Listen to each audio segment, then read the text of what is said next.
अमली हो, सिर्फ यहाँ आके कुछ करारदाद तहरीक इल्तिवा का नंबर लगा के फिर यहाँ से निकलना ही हमारा मकसद नहीं। कितने करारदाद यहाँ पास हुए, कितने तहरीक इल्तिवा यहाँ पास हुई, उसकी रिजल्ट नहीं आई।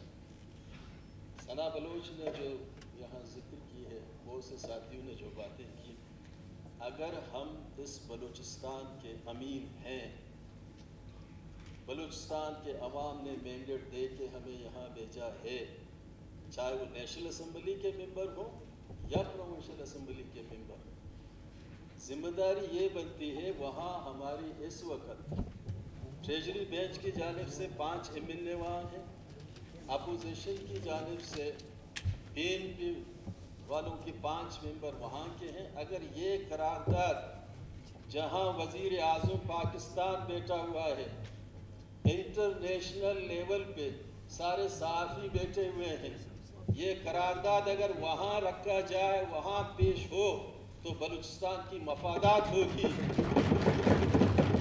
अगर इस करारदाद को वहाँ उन्होंने ट्रेजरी बेंच ने इनकार किया, रिफ्यूज़ किया, अगर बलूचिस्तान के ये 10 MLA जनाब स्पीकर साहब नेशनल असम्बली से वॉकआउट करें, पूरी बैनुल अक़वामी अखबारों में लीड लगेगी। इस तरीके से चीज़ों को लेकर आगे जाएं।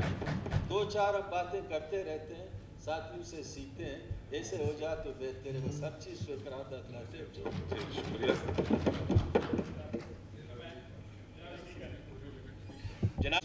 मैंने ये कहा है कि सूबाई हुकूमत, ज़मीन सूबे की है, माहौलियात सूबे का है, फिशरी सूबे का है, बेरोज़गार नौजवान सूबे के हैं। तो मैंने इसीलिए कहा था कि ये सूबाई हुकूमत क्या पेशबंदी कर रही है और जितनी पेशरफ्त हुई उससे मुतल्लिक उसके साथ क्या मालूमात है।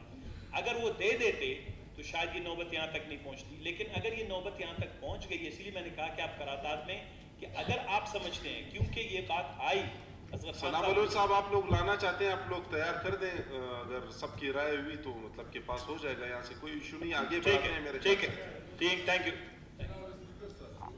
मलिक सिकंदर खान एडवोकेट